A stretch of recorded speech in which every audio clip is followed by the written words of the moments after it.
tetap menindas kaum Bani Israel. Penindasan dan kezaliman yang dilakukan oleh Firaun dan pengikut-pengikutnya telah sekian lama dan memaksa mereka membayar cukai yang tinggi dan sebagainya. Nabi Musa membawa kaumnya keluar dari Mesir menyeberang lautan. Al-Quranul Karim dan hadis Nabi SAW tidak menyebutkan secara spesifik apakah nama laut yang terbelah menjadi laluan Nabi Musa dan Bani Israel untuk menyeberanginya. Fir'aun terbunuh di lautan yang sama. He won the battle against Pharaoh. Saya menjejak lokasi bersejarah itu. Adakah lautan ini yang terbelah menjadi laluan dan melepaskan Fir'aun yang mengaku Tuhan?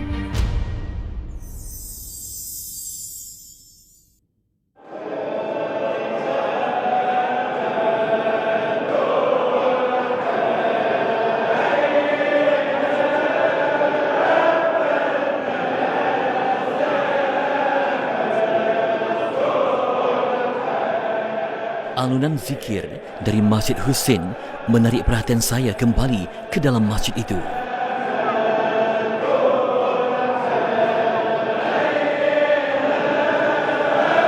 Saya dimaklumkan mereka adalah jemaah tarikat Ahmadiyah Al-Shazliyah, sebuah tarikat yang muktabar atau dipercayai. Pengasasnya Abu Al-Hasan Al-Shazli, seorang ulama sufi dari Morocco. Pengamal tarikat ini terdapat di serata dunia hingga ke Amerika Syarikat.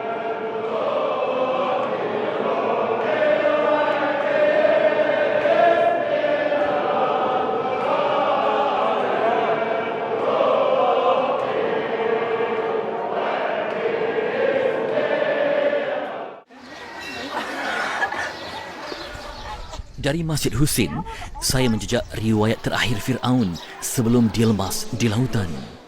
Fir'aun melupakan janji-janjinya setelah Mesir diselamatkan oleh Nabi Musa AS melalui doa baginda.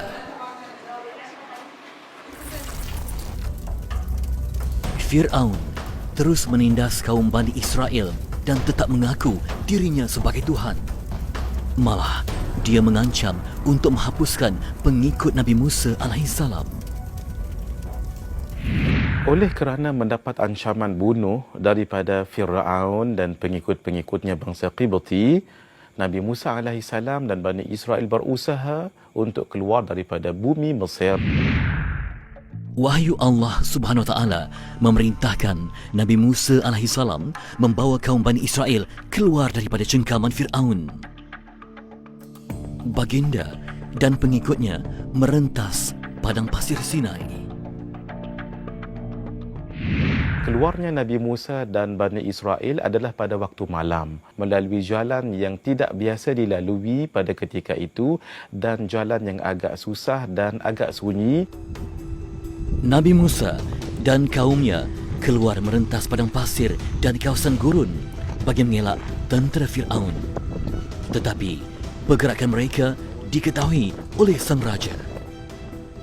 The king said, I killed the Israel and went behind them. Fir'aun dengan pantas menggerakkan tenteranya di setiap kota sekitar Mesir. Dia berjaya mengesan Nabi Musa dan Bani Israel yang tersekat di gigi lautan.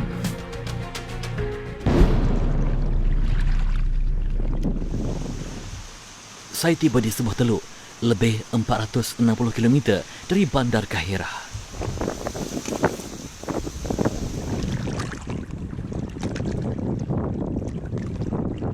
Ada pendapat yang mengatakan bahawa Nabi Musa AS pernah melintasi kawasan ini antara Nuwaibah dan juga Tabuk dalam peristiwa kemukjizatan tongkatnya membelah lautan.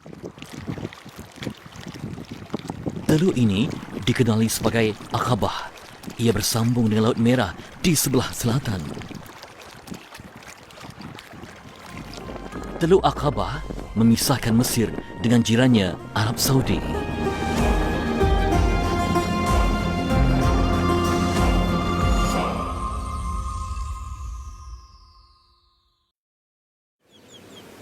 Maksud firman Allah dalam surah Asy-Syu'ara ayat 52. Dan kami wahyukan kepada Musa, pergilah di malam hari dengan membawa hamba-hambaku, yakni Bani Israel, kerana sesungguhnya kamu sekalian akan disusuli.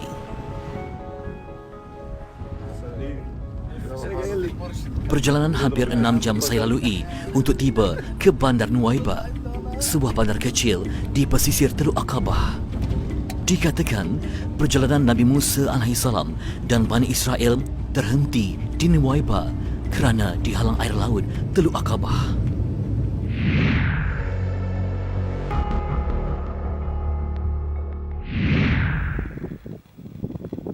Pengkaji barat berpendapat peristiwa laut terbelah berlaku di perairan Nuwaiba. Antara pengkaji itu ialah Dr. Leonard Moller, seorang saintis dari Sweden. Nuwaiba dihuni lebih 18,000 penduduk. Majoriti mereka adalah kaum Badui. Terdapat pelabuhan di bandar ini yang membawa penumpang serta kargo dari Mesir ke Jordan. Aktiviti di pelabuhan Nuwaiba menghidupkan bandar kecil ini.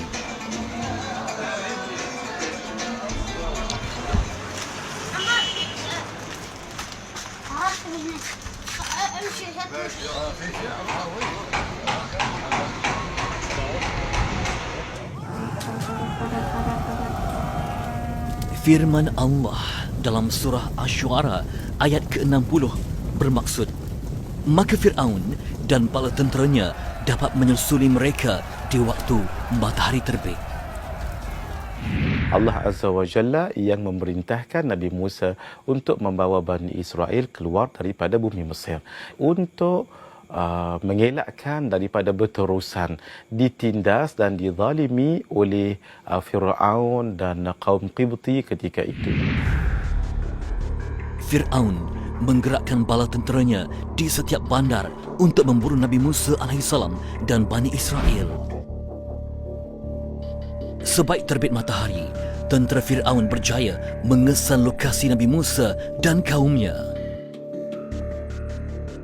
Yang mengikut Nabi Musa untuk bersetuju keluar daripada Mesir itu adalah pertama orang-orang yang beriman kepada Nabi Musa AS, dan yang kedua orang yang walaupun imannya tidak kuat tetapi merasakan diri untuk keluar daripada penindasan, tetapi ada juga yang tinggal di Mesir tidak mengikut Nabi Musa AS.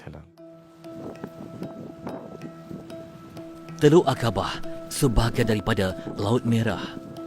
Ia menjadi laluan utama kapal-kapal dari Laut Merah menuju ke selatan Jordan atau pelabuhan di barat Arab Saudi. Dipercayai, teluk inilah yang menyekat perjalanan Nabi Musa AS bersama kaumnya Bani Israel.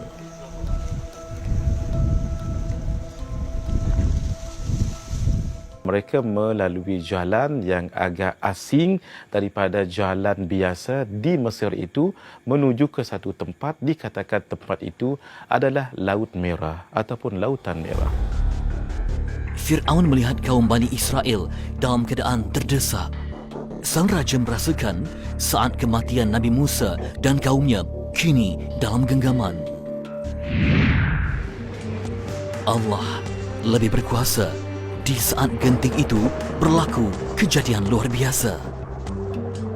Moses divided the sea in two parts, from the land of the Pharaoh to the land of the miracle of the God. Allah perintahkan Nabi Musa AS memukul air laut dengan tongkatnya.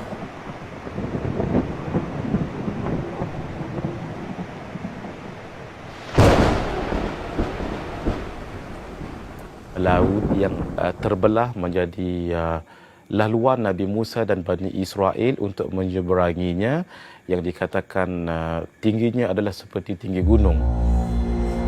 Sebaik laut terbelah dua, Nabi Musa membawa kaumnya ke seberang. Dalam keadaan terkejut, Fir'aun pula mengejar mereka dan masuk ke tengah laut bersama tenteranya.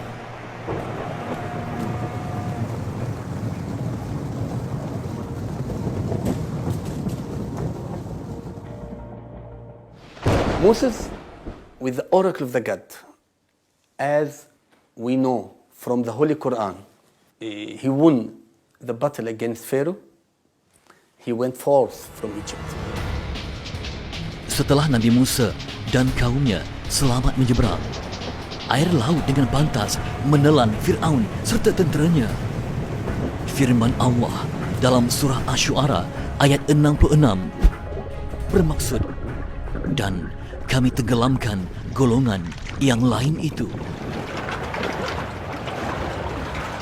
Di hadapan saya ini ialah perbukitan Tabuk yang terletak dalam wilayah Arab Saudi, dan ada pendapat yang mengatakan bahawa Nabi Musa AS pernah melintasi kawasan ini antara Nuwaibah dan juga Tabuk dalam peristiwa kemukjizatan tongkatnya membelah lautan. Namun tiada bukti untuk menyokong dakwaan berkenaan. Lokasi sebenar kejadian tidak dapat dipastikan, tetapi mukjizat laut terbelah dan Fir'aun dilepaskan oleh Allah terkandung di dalam Al-Quran. Lebih menakjubkan, tentera Fir'aun tenggelam di lautan, tetapi mayat Fir'aun terdampar di pantai. Allah Subhanahu wa taala tidak menenggelamkan, malah tidak membinasakan jasad Firaun walaupun ketika itu sudah tenggelam di dalam laut. In Quran, he said, فَالْيَوْمَ نُنَجِّيكَ بِبَدَنِكَ. Today we solve your body, not yourself. Di saat Fir'aun kelemasan, dia bertaubat dan mengaku beriman. Malangnya, taubat itu tidak diterima Allah. Pengakuan Fir'aun terakam dalam surah Yunus ayat 90 hingga 92. Apapun yang dilakukan yang berbentuk kezaliman, maka nanti akan berakhir dengan sesuatu yang tidak baik. Dan ini adalah antara sebab kenapa jasad Firaun itu masih lagi boleh dilihat sampai sekarang ini untuk menjadi pengajaran besar kepada umat dan kepada orang yang datang selepas itu. Jika benar, Ramses kedua adalah Fir'aun zaman Nabi Musa AS, sesungguhnya dia telah membunuh anak-anak yang baru lahir, menindas golongan yang lemah, mengaku dirinya Tuhan, tetapi gagal mengelak bencana alam, dan di saat kematian pula taubatnya ditolak oleh Allah Subhanahu wa taala.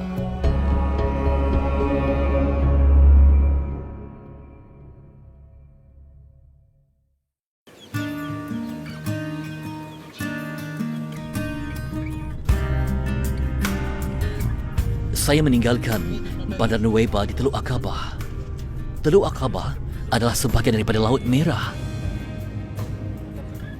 Perjalanan seterusnya menuju ke Sharm el-Sheikh, sebuah bandar di pesisiran Lautan Merah. Tujuan saya untuk melihat keluasan laut itu. Di pertengahan jalan, saya dibawa ke sebuah kawasan dikatakan mempunyai kaitan dengan Nabi Musa alaihissalam. Kawasan ini dikenali sebagai Ras Muhammad. Ia terletak di hujung semenanjung Sinai. Ras Muhammad berada di tengah-tengah antara Teluk Aqabah dan Teluk Suez yang mengalir masuk ke Lautan Merah. Oleh itu, Ras Muhammad dikenali sebagai lokasi pertemuan dua laut.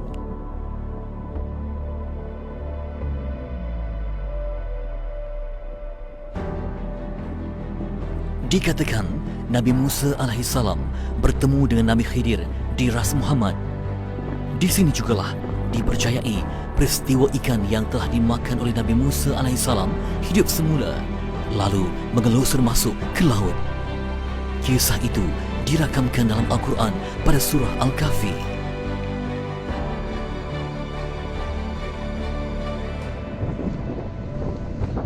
Jejak Rasul pernah merakamkan lokasi Ras Muhammad lebih 20 tahun yang lalu. Hari ini, suasananya sangat berbeza. Dipenuhi pohon bakau, Ras Muhammad digazetkan sebagai taman negara dan sebagai kawasan lindungan hidupan marin serta terumbu karang.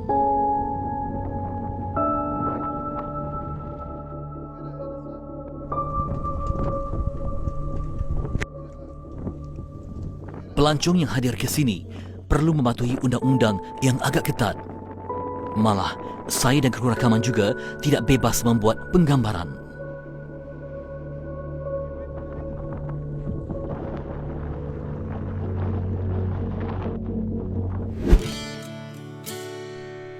Akhirnya, kami tiba di bandar Sharm el-Sheikh, pusat peranginan paling sibuk ketika musim panas di Mesir.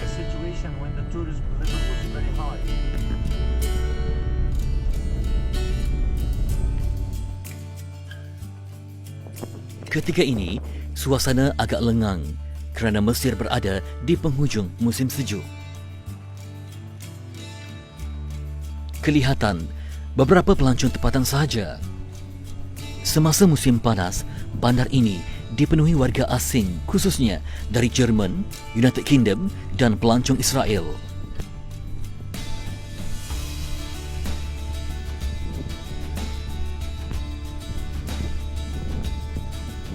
Perhatian saya tertumpu ke sebuah masjid yang agak unik. Dikenali sebagai Masjid As-Sahabah, ia masjid kedua terbesar di bandar ini. Mula dibina pada tahun 2011, ia menampilkan seni bina Uthmaniyah dan Afrika. Dikatakan, kos membina masjid ini sekitar 17.6 juta dolar Amerika.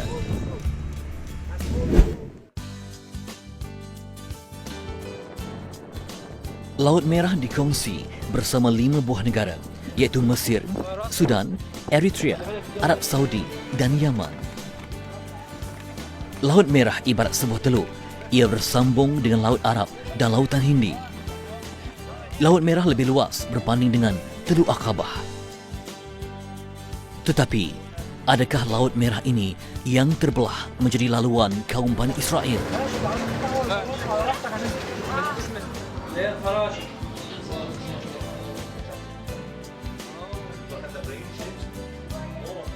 Bot-bot pelancong tidak berlayar jauh ke tengah lautan untuk mengelak tersasar hingga melepasi sempadan perairan negara lain.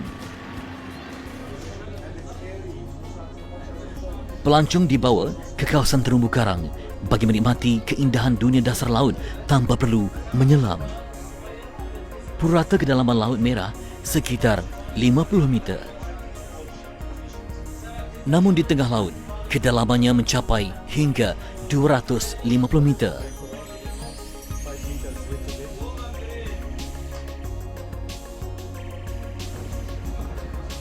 Selain melihat terumbu karang dalam bot, bandar pelancongan Sharm el-Sheikh juga menyediakan khidmat scuba diving kepada mereka yang berminat.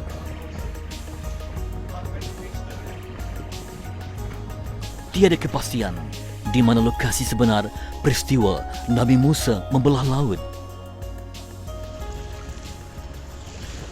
Namun setelah berlayar di Lautan Merah, firasat saya cenderung mengatakan peristiwa itu mungkin berlaku di sekitar Teluk Aqabah.